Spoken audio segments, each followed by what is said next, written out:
Bonjour toi. Aujourd'hui, je vais te dire que tu es en danger de mort. Mais avant, commençons par lire la parole de Dieu.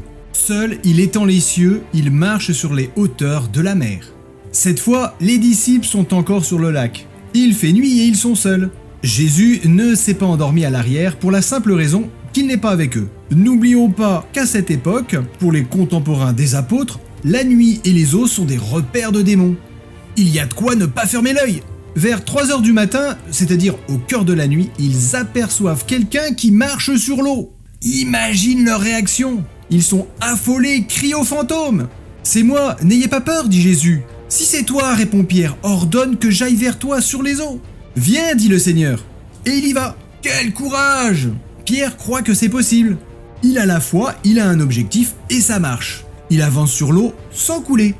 Mais rapidement, il éprouve un sentiment d'insécurité. Ne serait-il pas en train de rêver? Plus il pense à sa situation, plus il regarde les vagues, plus le vent l'impressionne. Autrement dit, son environnement accapare ses pensées. Résultat, il cesse de regarder à Jésus. Il a peur, il s'enfonce, il va couler.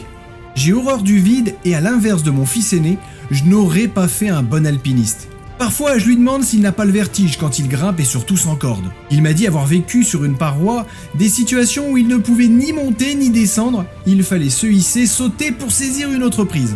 Dans ces cas-là, il vaut mieux ne pas regarder le vide. Pas de marche en arrière, tu es condamné à avancer ou à mourir.